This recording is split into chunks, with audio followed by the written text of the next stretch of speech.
안녕하세요 여러분, 세상 돌아보기입니다. 오늘은 24년 8월 16일이고 금요일입니다.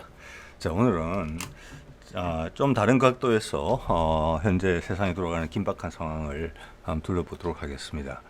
자, 오늘은 미국의 딥스테이트라고 불리는, 대통령이 누가 되든 어떤 당에서 나오든지 간에 미국의 이해관계를 같은 방식으로 추진해왔던 그 세력들, 거기는 이제 주로 워싱턴 정가에 돈을 뿌려서 워싱턴 정가를 자기 힘으로 영향력을 행사하는 곳이죠. 그런 세력이죠. 미국 전체 산업에서 차지하는 비중과는 전혀 다르죠. 그리고 이스라엘 로비스트, 거기는 금융권에 또 결합되어 있다. 그들이 왜 3차 세계대전에 충동을 강하게 느끼는지, 딥스테이트의 입장에서, 딥스테이트의 기본은 기본적으로 미국이고 그 G7이죠. 미국, 영국, 프랑스, 독일, 이태리 이런 그들의 내부 상황, 경제 상황을 한번 들여다보면서 그들이 이런 충동을 느낄 수밖에 없는 이유에 대해서 제 생각을 한번 말씀드려 보도록 하겠습니다. 자, 이런 거 아시는 분도 있고 처음이신 분도 있으시리라고 봅니다. 저도 처음에 이 사진을 보고 긴가민가 했었는데 사실인 사진이더라고요. 자, 미국의 대공황이 1929년 주식시장이 붕괴가 되면서 시작을 했죠. 그래서 지금도 이제 자본주의 진영, 전 세계도 마찬가지지만 주식시장이 없는 곳은 드무니까 큰 경제치고는 그런 게 내가 붕괴를 하면서 이제 서민층 이하는 이제 벼랑 끝으로 몰리게 되는 그런 상황이죠. 직장을 잃는 거는 고사하고 목숨까지 이제 위태롭고, 지금 사진에서 보시는 것처럼 아이를 내다 팔고 있는 거잖아요. 그죠? 아이 4명 판다. 이게 이것만의 유일한 사안이 아니에요. 갓난아이도 팔고 이런 게 많았었어요, 당시에는. 이 현재로서는 이해가 안 되지요. 그리고 정확하게 이 문구가 이야기하는 것은 아이 4명을 지금 팔려고 하는데, 질문 있으면 안에 와서 물어봐라. 네 엄마가 사진 찍으니까 얼굴 가리고 들어가고 있죠. 이런 이제 경제적 공황이 올 수 있다. 이런 경제적 공황에 대해서는 옛날 마르크스가 잘 간파한 바가 있어요. 물론 그가 주창한 공산주의도 현실에 적용하는데 실패했지만, 자, 이렇게 이제 뭐냐면 과잉 생산이죠. 과잉 생산. 과잉 생산이란 말은 또 뭐하고 연결되냐면 과잉 투자예요. 왜? 계속 돈이 돌아야 되니까. 시장을 억지로 만들어내는 거예요. 물건만 그냥 과잉 생산하는 게 아니고 시장도 억지로 만들어내죠. 예를 들어서 얼마 전까지만 있었던 한 10년 전까지만 해도 되게 활발했던 신자유주의, 우리 이명박 때, 그리고 저쪽 오바마 때 전 세계 모든 나라랑 FTA를, 자유무역 협정을 체결하면서 시장을 극도로 확대시켰잖아요. 끝까지 갔죠. 더 이상 시장을 늘어날 곳은 없지요. 그것도 과잉이다. 자, 그런 것들이 항상 시장의 붕괴를 가져온다. 과일이 익으면 떨어진다. 이거하고 똑같은 거예요. 마르크스 이야기는 틀리지 않았다고 저는 생각을 합니다. 자, 이런 상황이 지금도 올 수 있다. 그게 패권의 이동과 연동돼 있다. 이래 주거나 저래 주거나 마찬가지다. 이런 생각을 할 수 있다는 겁니다. 미국의 딥스테이트. 자, 볼게요. 두 개 다 로이터 보도고 금년에 나온 보도입니다. 위에 거는 6월 1일자 보도인데, S&P가 프랑스의 신용 등급을 깎았다, 내렸다. 왜냐? 지금 재정 적자가 너무 심하다. 이게 제일 확실한 겁니다. 빚을 내서 돌리고 있다, 나라를. 그런데도 국민들은 불만이 많잖아요. 그죠? 그리고 조금 예산을 깎으려고 시도를 하면서 어디를 덤빕니까? 농민들한테 가는 보조금을 끊으려고 했죠. 또 그 와중에 아프리카에서는 쫓겨났어요. 그러면서 우크라이나에 프랑스군을 파견해야 된다고 울부짖었죠. 그런 모습들을 어떻게 설명해내야 되겠습니까? 자기 혼자 제대로 서 있기도 바쁜데, 서 있기도 어려운데, 결국 지금 마크롱은 거의 실권한 상태에 가깝게 돼 있죠. 지금 이번 선거를 거치면서. 밑에는 영국 이야기입니다. 이웃나라. 영국과 프랑스는 전통적인 유럽의 강국이었죠. 이거는 금년 2월달 기사죠. 여기 보니까 밑에 파란 줄 꺼놓은 걸 보면은 똑같은 이야기예요. 제목만 다른 거예요. 약간 지금 지출에 대해서 좀 강하게 지출을 줄여야 된다는 이야기예요. 결론은 마찬가지죠. 재정 적자가 너무 커진다. 즉 영국, 프랑스가 빚을 너무 많이 지고 있다.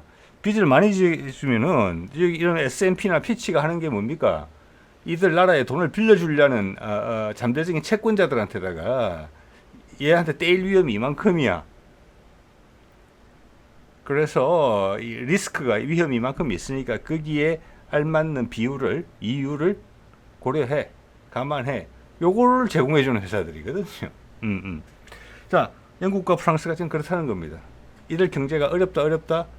제가 여러 번 말씀드린 적은 있지만 이번에는 데이터를 가지고 좀 볼 수 있게 해주는 좋은 자료가 있어가지고 여러분하고 이제 공유를 하려는 겁니다. 예.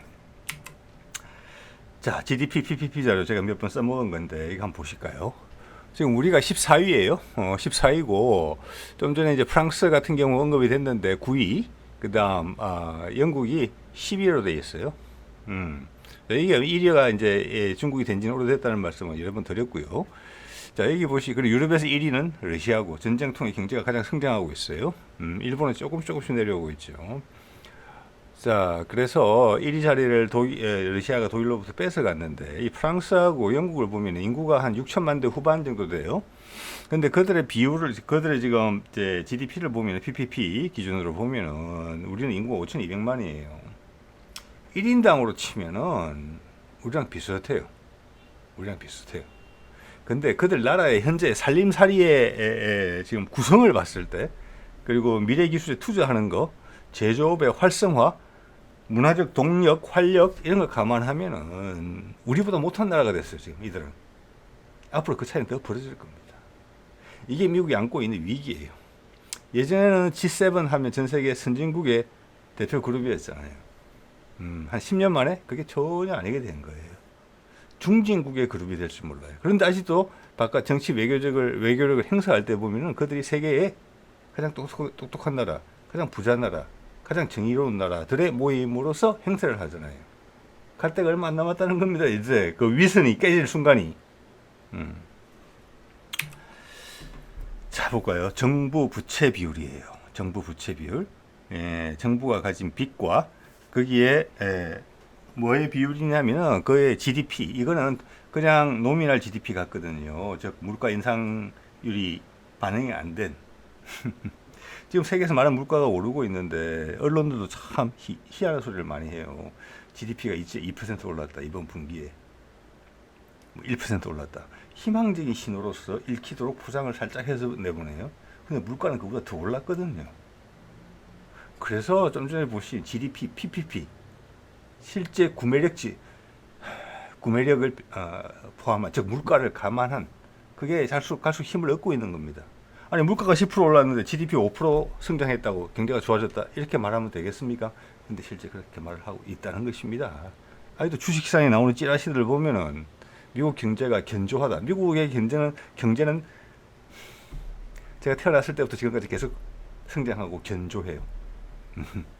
자, 아니라는 걸 느끼실 겁니다. 이제 그게 이제 뽀록이 나게 되는 거죠. 그래서 GDP 대비, 자, 절대적인 빚은 규모는 별 의미가 없어요. 그죠? 그렇지. 내가 돈을 많이 벌면은 빚이 많은 건 당연한 거죠. 상관이 없어요. 근데 내가 돈이 없는데 빚을 많이 진다? 자, 빚을 낸다는 것은 여러분 뭡니까? 우리 상업 시간에 배워보도 알잖아요. 가까운 그냥 기초적인 경제 지식을 보더라도 돈을 빌리면 그게 자산이 돼요. 부채는. 그 말은 이걸 내가 내 살림살이를 낮게 하는데 투자할 수 있는 항목이라는 뜻이잖아요. 매출 늘리는, 날 더 살찌우는. 즉 이 말은 뭐냐면은 이 빚을 냈다는 것은 나라의 살림살이를 더 낮게 한다는 거예요. 자, 그래서 여기 있는 모든 나라들이 이 빚을 다 갚는다. 그건 있을 수 없는 이야기고 금융적으로도 바람직하지도 않아요. 내가 GDP를 키우면서 빚은 항상 갖고 가요. 그럼 이자를 계속 줄 수 있으면 돼요. 그러면 돈을 빌려준 사람은 계속 돈을 벌어요. 한 사람이 다 빌려준 게 아니기 때문에. 그래서 돈을 빌려서 부채가 늘어나는 것보다 GDP가 늘어나는 비율이 높으면 돼요. 그래서 GDP 대 부채 비율을 보는 겁니다. 그리고 추이까지 같이 보면 그림은 명확하게 나오죠. 돈을 엉뚱한 데 쓰고 내지는 계획을 잘못 세워서, 사업 계획을 잘못 세워서 거기 돈을 넣었는데 이익이 안 났다.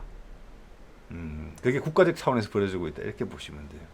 어떻게 보면 교육에 대한 투자, R&D에 대한 투자, 뭐 어떻게 보면 국민 건강에 대한 투자, 국방에 대한 투자, 다 마찬가지예요. 자, 그 비율이 제일 높은 곳이 압도적 차이로 1등인 곳이 일본이에요. 252%. 네. 뒤에 좀 이따 말씀드리겠습니다만 이게 90%가 넘어가면 되게 경험치로 봤을 때 90%가 넘어가면 위험하다고 보는 거예요. 빌려준 사람들이 위기를 느낀다는 거예요. 돈 빌려준 측에서. 그래서 지난번에 제가 그 일본의 그 뭐라고 할까 동경대 학생들이 일본의 상황에 대해서 인터뷰한 내용을 제가 말씀드린 바가 있는데 일본이 빚이 엄청나게 많다.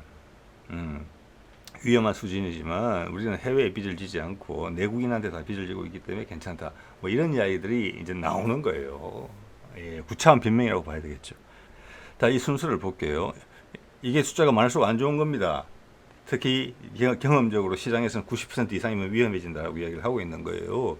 일본, 그 다음 이태리, 그 다음 미국. 어떤 나라들이 몇 면이 있는지 보세요. 프랑스, 스페인, 영국, 그 다음 브라질이고, 그 다음 중국이에요. 그 다음 인도고, 그 다음 독일이고, 멕시코예요. 자, 그들이 경쟁 상대로 생각하는 많은 여러분 지금 인터넷상에 나와 있는 중국의 경제가 위험하다. 위험할 수 있다고 봅니다. 그런 제 의견 여러분 드린 적 있어요. 그렇다면은 그 위쪽에 있는 나라들은 엄청 위험한 거예요. 중국보다 훨씬 더. 이 객관적인 불리함을 극복하는 게 미국 패권의 힘이거든요. 그리고 왜 거기에 어쩔 수 없이 이 G7 국가들이 이태리, 프랑스, 영국 이런 나라들이 줄을 설 수밖에 없는지를 보여주고 있는 거예요. 이 데이터가. 예. 자. 그런데 지금 유튜브 상에 중국의 경제가 위험하다는 이야기가 많이 나오지만 실제 위험 요소 좀 많다고 봅니다. 우리 IMF 전에처럼. 그렇지만 미국의 경제가 위험하다 이런 내용 없어요 전혀. 그러면은 진실의 왜곡이죠. 프레임이죠. 우리로 하여금 그렇게 믿게 만드는 것이죠. 내일 당장 쓰나미가 몰려올 거고 그 사실을 과학자들이 다 알고 있는데 정부에서 발표하지 않는 거랑 같은 것입니다. 우리는 그런 세상에 살고 있어요. 전 세계의 시민이 멍멍이 꿀꿀입니다. 예. 자, 한번 볼게요. 자, 좀 전에 말씀드렸지만 GDP가 빚이 늘더라도 GDP가 그거보다 더 높은 비율로 늘면 빌려준 사람들이 그 힘을 안 해요. 돈 빼야 되겠다. 내지는 이자를 올려야 되겠다라고 걱정을 안 한다는 겁니다. 그 기준이 90%다. 이런 말씀 아까 좀 전에 드렸잖아요. 이게 미국 거거든요. 미국 거. 미국 거 한번 보세요. 미국의 빚이 지난 한 2000년 넘어 들어와서 폭발적으로 늘었고 특히 2007, 8, 9 그때 금융위기 있고 나서 그때부터 빚이 엄청나게 늘었어요. 그때부터는 돈으로 움직이는 거예요. 그리고 미국의 산업계는 활력을 잃기 시작했죠. 잘하던 분야가 하나씩 줄어들었죠. 시간이 가면서. 그리고 중국이 부상했죠. 네. 지금 국내 데이터를 찾아보니까 요번에 100% 정도 된다라고 이야기가 나와 있어요. 미국의 GDP 대비 부채 비율이. 그런데 이 데이터는 120%가 이미 됐다고 이야기를 하고 있어요. 24년에. 자, 이 오른쪽 위에가 보여주는 게 빚이 늘어나는 경사가 GDP가 늘어나는 경사보다 훨씬 벌어진다. 더 훨씬 많이 빚이 는다. 위험하다는 겁니다. 이게 자, 그 왼쪽으로 쫙 끄은 선이 90% 기준이에요. 90%. 자, 2014년, 15년 기준으로 이게 역전이 된 거예요. 그때까지는 빚이 늘더라도 미국 경제 규모가 계속 커지면서 빚이 부담스럽지가 않았는데 2014, 15년 이후부터 그때 경제 위기 곧 왔을 때죠. 그래서 경제 위기 왔을 수도 있어요. 예, 그 1년 전에 이게 크로스가 된 거예요. 90%가 넘어가기 시작하면서 딱 맞죠? 90%가 딱 넘어가기 시작. 그래서 이걸 경험치라고 이야기를 하는 겁니다. 90%가 넘어가면서 누군가가 미국에 빌려준 돈을 못 받겠다. 돈을 뺐다는 거예요. 지금 누구도 그때 왜 파생 상품 시장이 무너졌는지 누구도 구체적으로 조사하지 않았고 말해주지 않고 있어요. 그렇지만 이걸 보면 오늘도 짐작이 돼요. 미국에 돈 넣는 거 더 이상 위험하겠구나. 크로스가 됐는데 90%로 딱 넘으면서 나 돈 뺀다. 그래서 한번 폭삭했다는 겁니다. 거품이. 그 이후로 빚으로 지탱되는 국가가 된 거예요.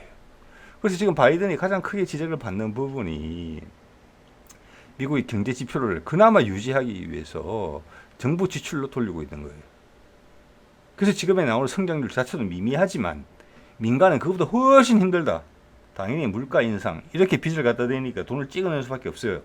이렇게 빚을 많이 내니까 바깥에서 돈을 융통하기가 어려워졌어요. 정식적인 방법으로는. 그래서 돈을 찍어내고 있는 겁니다. 퀀티테이티브 이징이라고 하는 거. 물가가 오르죠. 그걸 방치했다가 달러가 폭망하게 되니까 연준에서는 계속 금리를 올립니다. 그러면은 빚을 조달하는 비용이 더더욱 많이 들게 돼 있어요. 작년보다 지금의 이자로 지출하는 비용이 30%가 늘었어요. 미국이. 야, 감당하겠습니까 그거? 이게 위험하다는 겁니다. 지금 이런 상황에 처했어요. 미국의 핵심 딥스테이트는 알고 있어요.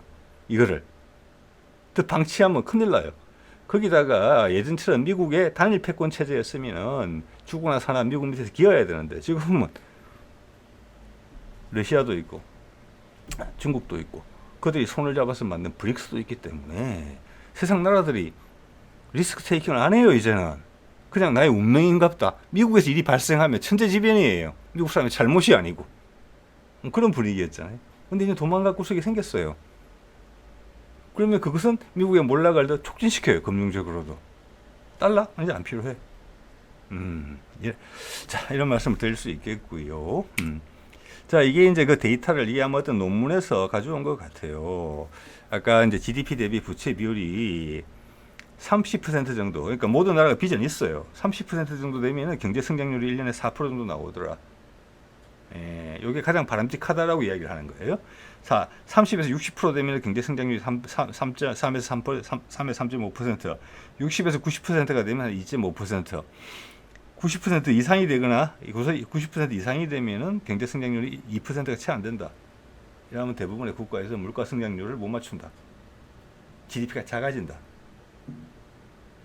근데 나라가 지금 먹고 사는 걸 지탱하기 위해서는 돈을 더 빌려야 된다.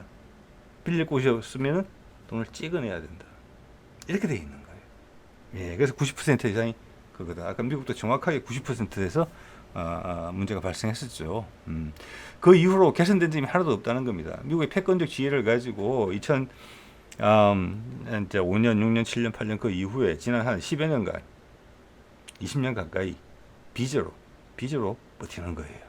그리고 패권적 지위를 이용해서 버티는 거예요.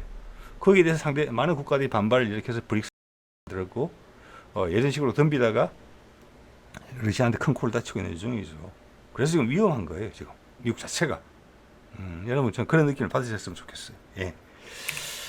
자, 그래서 이걸 이제 사진을 잘 보여주고 있죠. 90% 넘게 되면 빌려주는 측에서 너 못 갚을 수 있을 것 같은데 이자율을 올릴게. 이제 돈이 급한 입장에서는 그 높아지는 이자율을 증거를 가지고 제시하는데 안 받아줄 수가 없는 거죠. 그래 되면 어떻게 되느냐? 카드 돌려막기식이 되는 거예요. 카드 돌려막기식이. 빌려온 돈의 효용이 자꾸 떨어지는 거예요. 왜? 이자를 훨씬 많이 내야 되고 이자를 갚기 위해서 이자를 내기 위해서 돈을 빌려야 될 수도 있어요. 그리고 내 돈의 가치가 떨어지기 시작해요. 자, 이자를 갚기 위해서 돈을 찍어낼 수가 있기 때문에. 그렇게 되면 내 돈의 가치는, 투자할 수 있는 가치는 더 떨어져요. 즉 GDP가 안 올라가요. 이제는. 그게 90%라는 거예요. 그러면 뭐냐, 이게 잘 표현되어 있죠. 빚잔치가 되는 거예요. 빚잔치가. 빚의 힘에 의해서 무너져서 가는 거예요. 카드 돌려막기 하다 보면 월급 받아서 이 카드 맞고 저 카드 맞고 하면은 그 한계가 있죠. 그런 이제 차원이라고 보시면 되겠고, 이게 미국뿐만이 아니라 G7에서 미국 다음에 경제력을 가진 일본은 아까 보셨죠? 250%고 그 다음 순위로 이태리, 프랑스, 영국 다 들어 있잖아요. 뭐 어쩌자는 겁니까 이게?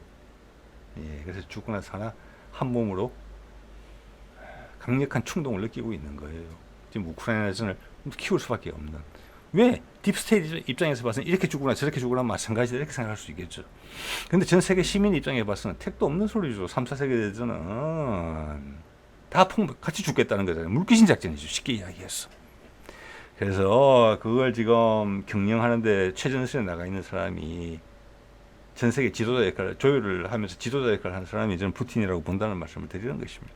자, 그래서 채권이 융통이 잘 안 되고 기존에 갖고 있는 현금을 가지고는 나라를 운영할 수 있는 돈이 부족하고 이렇게 되면 돈을 찍어내게 됩니다. 이러면 화폐의 가치가 떨어지죠. 달러의 가치가 떨어지게 됩니다. 그것을 패권의 힘으로 버티고 있는데 지난 중국의 경제 제재를 하고 러시아와 우크라이나 전쟁을 통해서 경제 제재, 무역 제재를 함으로 인해서 그들을 달러에 대한 수요를 감소시켰어요. 미국이 스스로 달러를 못 쓰게 하니까. 그래서 브릭스는 더 활성화된 거예요. 이제 브릭스가 증가 속도에는 푸틴이 마음만 먹으면 금방 늘릴 수 있어요. 미국을 제압할 수 있어요. 바로 폭망시킬 수 있어요. 근데 그렇게 하지 않고 있잖아요. 왜? 전쟁 없이 넘어가려고 하는 거니까. 그리고 미국이란 패권이 중국이란 패권으로 그냥 단순 교체되는 건 세상에 바람직하지 않다고 보기 때문에 그런 거죠. 러시아의 이해관계도 그렇고. 자, 그래서 이미 quantitative easing, 양적 완화, 이 말을 돈 찍어내기에 예쁜 표현인데 이걸 사람을 다 세상 사람들 현혹시키는 말이잖아요. 양적 완화다. 이 말은 양적이라는 것은 돈을 찍는다는 뜻이에요. 즉 시장에 돈을 풀겠다는 뜻이에요. 시장에 있는 플레이어들한테 돈을 다 주겠다는 거예요. 완화는 언뜻 들으면은 돈 풀린 걸 줄이겠다 이렇게 들릴 수 있는데 이 완화는 이완시킨다 이런 의미가 있거든요. 이완. 완화라기보다는 우리 번역도 좀 희한하네요. 그런 거 보니까 돈이 안 돌아서 경색된 거 바로 막 부도가 날 것 같으니까 순간 땜빵으로 거기다 돈을 앵긴다는 거예요. 그래서 돈의 경색, 돈의 흐름을 경색된 것을 완화시킨다, 이완시킨다. 대신 돈의 가치는 떨어진다. 이거는 극약 처방인 거죠. 이걸 잘 마무리해야 되는데 지금 미국은 그렇게 하고 있지 않잖아요. 패권적 지위를 통해서 이걸 그냥 이 힘을 관철시키고 있어요. 근데 지금 강력한 도전을 받은 거잖아요. 미국이 잘못한 게 많아요. 바이든이 특히 지난 2, 3년간에 빚이 급격하게 늘었거든요. 예, 숫자를 메꾸기 위해, 숫자를 맞추기 위해서 정부 재정 지출을 엄청나게 늘렸어요. 그렇지만 성과는 변변치 않죠. 숫자로도. 그리고 미국의 데이터 거짓말하는 거 엄청나게 많습니다. 고용률 뭐 이런 거. 뭐 그런 거 가지고 우리나라 주식시장에서 뭐 호재고 뭐 무슨 신호로 받아들이는 경우가 많은데 그거 되게 어설픈 일입니다, 여러분. 예. 자, 이런 것들이 진짜죠. 자, 그래서 정부 재정 지출을 늘려서 버틴 거예요. 빚이 엄청나게 늘었죠. 근데 돈도 찍어냈다고 저는 충분히 생각합니다. 왜? 계속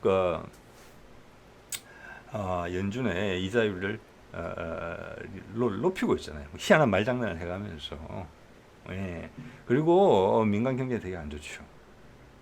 특히 상업용 건물에 대한 어떤 매매 내지는 그들의 부도율 같은 걸 보면 금방 나와요. 그게 실제 모습이거든요. 그런데 우리가 대표적으로 경기 신호로 보이는 그런 데이터들은 만지작거리는 데이터들이에요, 다. 그래서 여러 나라들이 실제 이런 유혹을 갖고 있고 하고 있다. 이것이 예전에 예정됐던 바죠. 달러가 예전에 2차 세계대전 이후에 전 세계 화폐들이 미국 그 달러에 연동이 됐고 또 미국의 달러는 금에 연동이 됐었어야 되는데 미국이 결국은 거짓말을 했잖아요. 그들이 보유하고 있는 금보다는 더 많은 돈을 찍어냄으로써. 그래서 닉슨 때 금하고 달러의 연동을 폐지했습니다. 그렇기 때문에 이런 위험은 극도로 높아진 것이고 미국이나 지금 G7이 약화된 마당에 이런 돈을 찍어내고 싶다는 유혹은 강하게 지금 작동하고 있을 거예요. 그러면 이거는 경제학의 원리를 적용하면 폭망을 해야 되는 시나리오인데 즉 아까 말한 것처럼 애기 파는 것처럼 큰 경제 공황으로 가야 되는데 그것을 패권의 힘으로 그리고 전 세계를 장악한 언론을 통해서 마사지하면서 버티고 있는 거죠. 그렇기 때문에 이걸 계속 지속적으로 그렇지만 그건 한계가 있을 거예요. 왜? 상대방이 강하기 때문에. 그리고 많은 중간 지역에 있는 국가들이 대안이 있기 때문에. 예. 그래서 3차 세계대전의 충동을 강하게 느끼고 있는 겁니다. 그래서 최근에 여러 가지 불장난하는 게 보이잖아요. 예. 자, 이거는 이제 GDP하고 부채 비율, 정부 부채 비율을 G7 국가, 주요 국가들 통해서 한번 볼게요. 자, 대부분의 국가들이 약간 미국도 그렇지만 이거는 미국 경제가 주도하고 다른 이제 G7 국가들의 경제는 미국 경제에 예속돼 있다고 볼 수 있기 때문에 미국이 먼저 이를 벌렸고 거기에 따라서 똑같은 패턴을 보였다. 예, 어떻게 보면 이제 미국과 G7 한 나라다 이렇게 볼 수 있을 것 같아요. 여기 보면은 2004년, 5년, 6년, 7년 그때 90% 넘을 때 말입니다. 다른 유럽의 국가들도 보면은 프랑스, 스페인, 영국 똑같은 패턴으로 90%를 동시에 같이 넘었어요. 이태리는 아주 옛날부터 안 좋았고 80년대부터. 예, 그 이태리는 지금 뭐 어중간하고 힘없는 나라가 됐죠. 이렇게 빚이 오르자 이게 경각심을 가지고 정책적으로 이걸 낮추는데 성공한 나라가 유일한 나라가 독일이에요. 지금. 단속을 했어요. 그들은. 자, 지금 독일 한 나라에 불구하고 EU 전체에 지금 EU로 하나의 경제권으로 묶여 있다고 볼 수 있는데 EU 전체로도 90% 아슬아슬해요. 89%인가 뭐 그래요 지금. 그러니까 이 사람들 전부 같은 기차를 타고 있어요. 여기서 우크라이나전을 하겠다는 거예요. 전 세계를 북돋우면서. 예. 게임 끝난 거예요. 그리고 과학기술, 뭐 미래기술 분야에서 이미 중국은 미국을 제치고 있거든요. 네. 그래서 앨런 머스크나 뭐 빌 게이츠나 레이 달리오 같은 사람들이 중국하고 화해해야 된다. 그래서 전쟁을 하면 같이 다 죽는 거다. 우리의 자리를 제대로 찾아가서 현실 인식을 하고. 그래서 그들이 바깥으로 또는 비공식적으로 트럼프를 지지하는 겁니다. 그래서 비즈니스 계속 해야 되잖아요. 이러면 지금 절벽으로 돌진하겠다는 것밖에 안 돼요. 같이 죽겠다. 자, 그러면 핵전쟁의 위기로 우리는 가는 거죠. 예, 지금 되게 위험해요. 자, 이걸 보시고 왜 그런 충동을 미국의 딥스테이트이 느끼겠고 영국, 프랑스 이런 나라들이 동조할 수 있는 마음이 있기도 하겠다. 그들의 내부 정치도 지금 엄청나게 힘들잖아요. 여러 가지 이유로. 근데 우크라이나는 계속 불을 붙이잖아요. 없는 돈에. 심지어 군사력도 없으면서. 프랑스 10만 명, 영국군 10만 명. 그 중에 진짜 전투병력은 얼마 안 돼요. 영국은 지금 자주포도 한 대도 없잖아요. 전차도 200대도 안 되죠. 프랑스도 비슷해요. 예. 그들이 지배력을 행사하는 아프리카의 소국들 도와주는 정도, 때려잡는 정도, 그 정도밖에 안 되는 군사력이에요. 예. 자, 그러면 여기서 궁금한 게 우리나라는 어느 정도냐? 볼게요. 우리나라는 30% 정도대는 아닌데 보이시죠? 예. 53.8%고 앞으로 추이도 계속 50% 정도로 한동안 유지될 것으로 보여요. 이제 거기다가 우리는 이제 남북 교류, 통일 이런 변수가 있기 때문에 우리는 호재가 많다고 봐요. 상당히 안정돼 있어요. 빚이 늘어나는 게. 자, 우리도 마찬가지죠. 돈을 빌린다는 것은 그 돈을 가지고 교육에 투자하든 건강에 투자하든 R&D에 투자하든 기업에 돈을 주든 세금을 감면해 주든 그게 경제의 활력으로 전환이 돼야 된다는 겁니다. 단기적으로든 장기적으로든 간에. 네, 이 정도면 우리는 지금 우리가 전 세계 경제 한 12 안팎이잖아요. 근데 내부 활력이나 방향성을 보면 실제 순위는 그보다 더 높다고 봐야 돼요. 괜찮은 편이에요. 아주 관리가 잘 되고 있는 겁니다, 여러분. 예. 자, 이제 감 잡으셨죠? 왜 G7이 물 건너 갔는지 미국을 필두로 해서 마지막 몸부림을 치고 있다. 그 몸부림이 세계 전쟁으로 비화할 수 있다. 딥스테이트는 그런 충동을 충분히 느낄 수 있다. 그래서 혹시 이길지를 모른다는 일말의 희망이라도 품을 수 있는 건데 이대로 가게 되면 그냥 우리는 폭삭 주저앉아야 된다. 자, 여기서 일론 머스크나 레이 달리오나 빌 게이츠나 도널드 트럼프가 하는 이야기는 그게 아니다. 여기서 우리 제자리 잡고 중심을 제대로 잡고 새로운 현실을 인식을 하게 되면 길이 있을 수 있다. 그렇게 나쁘지 않다. 그거는 네가 저쪽만 생각하고 이쪽을 한 번도 안 쳐다봐서 그런 거다. 이런 이야기를 하고 있는 거라고 저는 봅니다. 예. 여기서 일본을 잠깐 볼게요. 일본은 제일 위험하잖아요, 지금. 여기 여러 가지 시사하는 바가 있어요. 정치 외교적으로. 자, 일본 252% 아까 말씀드렸는데, 아까 말씀드렸죠. 돈을 빌렸다는 것은 내가 자산으로 확보해서 투자를 하겠다는 거예요. 그럼 매출액이 늘어야 돼요. 그게 GDP예요. 일본 보세요. 그래서 지난 90년대 중반 이후로는 GDP가 고정돼 있어요. 그런데 이때부터 이제 소위 잃어버린 10년, 잃어버린 20년 그러다가 이제 잃어버린 30년이라고 그런다는 게 이 그림이 명확하게 보여주고 있죠. 경제에 활력을 주기 위해서 빚을 내서 또는 돈을 찍어서 요즘 엔화가 많이 가치가 많이 떨어졌죠. 네. 그래서 돈을 찍어냈을 그런 혐의도 크다. 단지 빌린 게 아니라 이제는 이자를 갚기 위해서 더 투자할 수 있는 여력이 없고 계속 예산을 증가 부분보다는 빚이 증가 이자를 줘야 되는 부분이 훨씬 더 높아지는 거예요. 실제 쓸 돈이 줄어드는 거죠. 물가도 올라가는데 그래서 결과적으로는 양적 완화를 할 수밖에 없는 거다. 왜 엔화 가치가 떨어진다. 말기적 현상이라고 봐야 되는 거죠. 미국하고 똑같은 거예요. 그래서 빚은 이렇게 늘어났는데, 자 그러니까 96년 이때만 하더라도 거의 비율이 비슷했어요. GDP하고 빚하고. 근데 그 이후부터 급격하게 벌어졌잖아요. 이게 지금 이 사이에 우리한테 추월 당한 겁니다. 일본이. 자, 우리 옆나라 일본에서 젊은이들이 왜 희망을 못 느끼는지 이게 사회적 분위기에 그대로 투영이 돼요. 활기 있는 한국, 활기 없는, 생기 없는 일본. 젊은이들도 희망을 못 가지는. 동시에 고령화가 본격적으로 진행이 되면서 인구는 줄어들고 있는. 자, 그들이 한때 잘하던 많은 분야에서 순위가 떨어지기 시작하고 미래 기술에 대해서 자신감 있는 분야가 없어지기 시작했잖아요. 자, 이거를 다른 데이터하고 보니까 극명하게 나타나더라고요. 한번 볼게요. 이게 뭘 의미하는 건지. 얼마 전에 썼던 데이터인데 전력 생산량. 자, 이게 본격적으로 이제 꼬부라지기 시작했던 게 GDP 성장이 고착화되는 게 96년으로 보이는데 그때 전 세계 전력 생산량 어제도 말씀드렸지만 전력은 전부 다 국산이고 수입도 안 되고 수출도 안 돼요. 그죠? 그리고 되게 전력 생산량을 늘리는 데는 투자도 많이 필요해요. 그래서 불필요하게 많이 생산할 이유가 없는 거예요. 저장이 안 되기 때문에 다 버려야 되니까. 그래서 이게 되게 좋은 지표거든요. 제가 보기에는. 자, 1996년에 일본의 전기 생산량은 전 세계 3위였어요.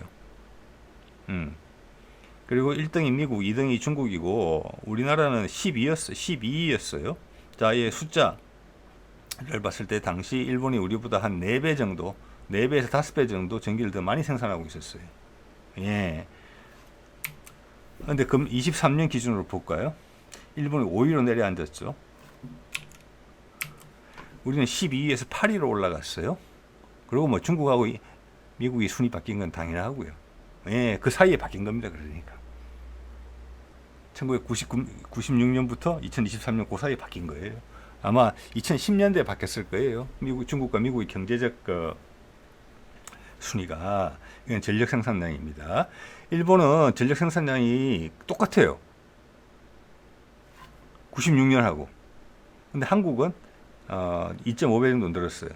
그래서 우리의 한 5배 가까이, 4배에서 5배 가까이 되는 일본의 전력 생산량이 이제 우리보다 한 40% 정도 더 큰 정도에 불과하게 됐어요. 아시다시피 일본은 우리보다 인구가 2배 이상 많아요. 자, 이게 일본이 정체돼 있었다는 거예요. 그 사이. 그래서 인도한테 추격을 허용했고 러시아한테 추격을 허용했고 우리 한국인도 추격을 허용했고 계속 내려가고 있는 거예요.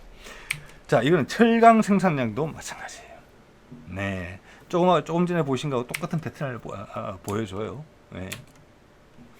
자, 일본은 96년에서 2021년으로 오면서 생산량이 떨어졌고요. 우리는 올라갔어요. 예, 그래서 그때 96년 기준으로는 우리가 일본의 40% 정도밖에 안 됐거든요. 근데 지금은 21년 기준으로는 일본의 한 70% 정도 돼요. 40% 70% 한 2배 가까이 따라잡힌 거죠. 자, 이게 아까 전기하고 같이 보면 아시겠죠? 아까 보여드린 그래프가 GDP가 정체됐다는 거. 그 정체도 돈을 그렇게 쏟아 부었어요. 빚을 내 가지고 돈을 쏟아 부었음에도 불구하고 그렇게밖에 안 됐다.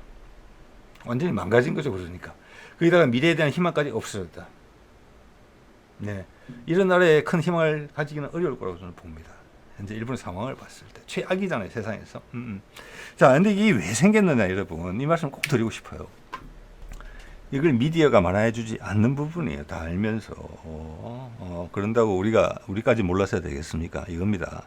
플라자 합의가 1985년에 있었거든요. 이게 그때 찍은 사진이에요. 미국이 이제 뭐 프랑스, 영국, 독일, 일본 뭐 재무상들 불러다 놓고 회의를 했는데 이거 나머지는 다 그냥 그 얼굴 마담이고요. 핵심은 일본이에요.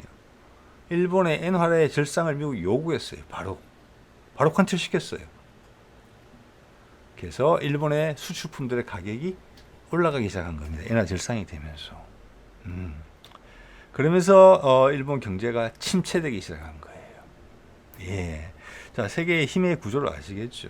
미국이 보여준 거예요. 너희는 우리가 키워줬는데 너희가 잘해서 큰 줄 알고 나한테 도전까지 하네. 그때가 이제 뭐 일본이 미국을 집어삼킨다, 미국을 다 사버린다, 뭐 디즈니 이런 데 사고 뭐 미국의 영화사 사고 그럴 때잖아요. 이렇게 한 칼 맞은 거예요. 자, 나머지는 다 들러리고요. 여기서 그때부터 시작된 게 일본의 잃어버린 30년이 시작된 겁니다. 아까 데이터가 정확하게 보여주고 있잖아요.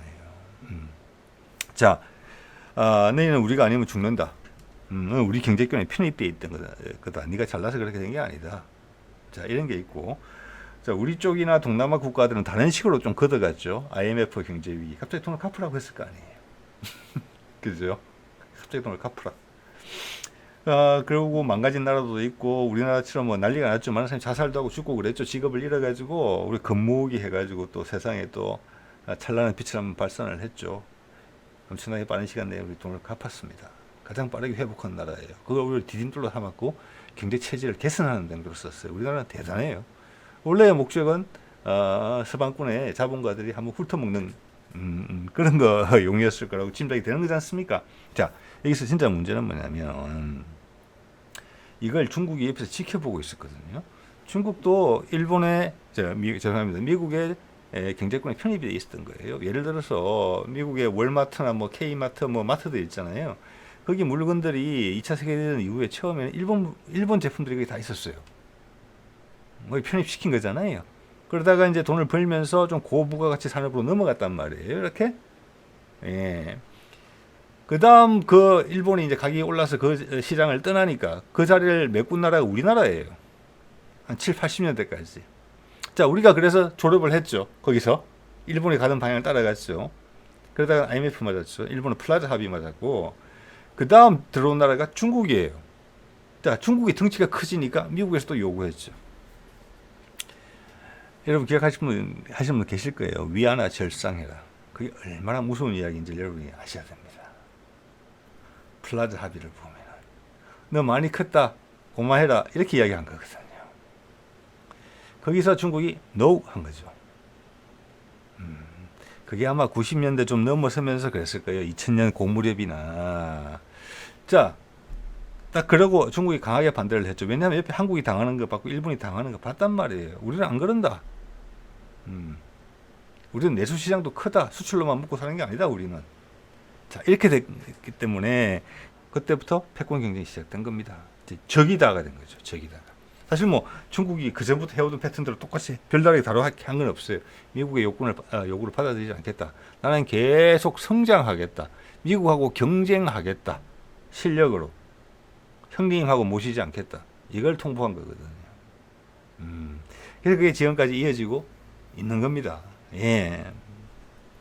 자, 그런 관점에서 봤을 때 중국이 러시아와 손을 잡고 러시아도 회복했잖아요. 그 사이에 데이터가 다 보여주잖아요. 회복했고 인도가 올라오면서 특히 러시아와 손을 잡아주고 인도네시아나 다른 올라오는 새로운 많은 나라들이 이들 손을 잡아주고 그 모임으로서 브릭스를 만들어 놓은 거잖아요.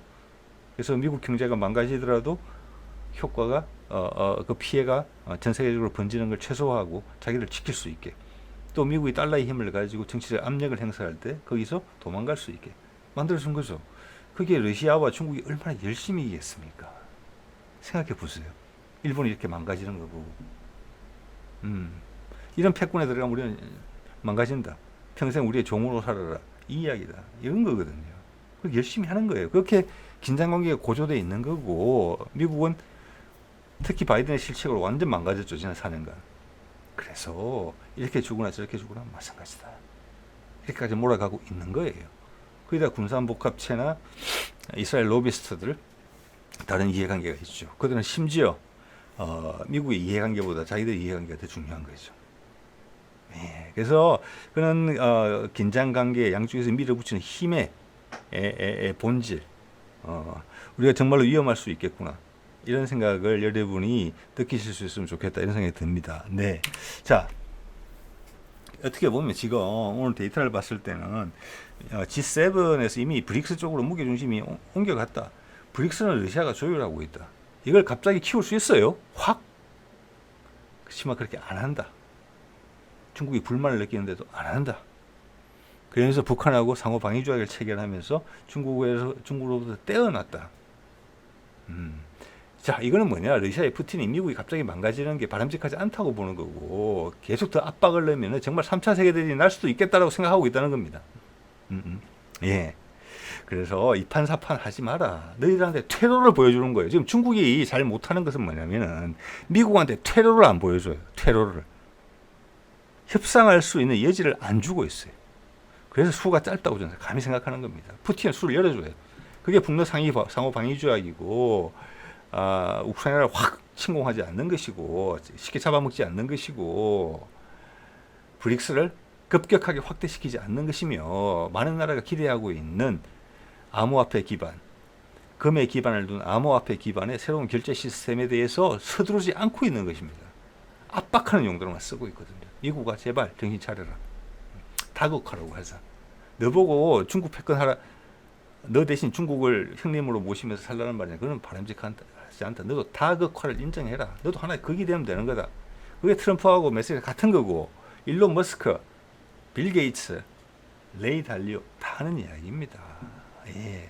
자, 그러면서 전 세계 나라가 지금 마찬가지죠. 자, 지금 전쟁에 몰입이 돼 있으면 지난 3, 4년간 일론 머스크가 되게 실망했을 겁니다. 바이든한테. 왜냐하면 전기차 시장은 트럼프가 열어줬단 말이에요. 미국의 힘을 통해서. 그 다음 차세대 기술로 계속 갔어야 되는 건데 전쟁을 택했단 말이에요. 지금도 마찬가지예요. 다극화로 가지 않고 전쟁을 택하면 세계 대전이 되는 거예요. 그래서 트럼프가 이번 선거에 당선이 못 되면 크게 위험해진다라고 그렇게 머스크가 이야기하는 겁니다. 일론 머스크가. 자, 그래서 전쟁을 하지 않게 되고 다극화가 된다면 어떻게 돼야 되느냐? 각 나라가 빌린 돈을 가지고 그들 GDP를 더 빠른 속도로 끌어올릴 수 있는 신기술, 즉 4차 산업. 이 그림은 이미 옛날부터 그려졌거든요. 그래서 우리나라가 수소법 만든 거지 않습니까? 탄소 제로 이런 게 다 그런 거예요. 예. 자, 그 다음 새로운 시장이 만들어져야 되겠어. 돈이 투자할 수 있는데 달러를 가지고 투자할 수 있는 곳. 그리고 중국이 하는 역할에 많은 부분을 대신해 줄 수 있는 딱 북한이죠. 그게. 그래서 뭐 ICBM을 북한이 가지고 있는 것도 있지만 미국이 북한한테 조심하고 있는 겁니다. 예, 그래서 그 강경 일변도로 미친 사람처럼 행동했던 바이든도 매년 북미 종전선언 카드를 매만진 거 아니겠습니까? 네, 자, 오늘 이 정도 말씀드리겠습니다. 네.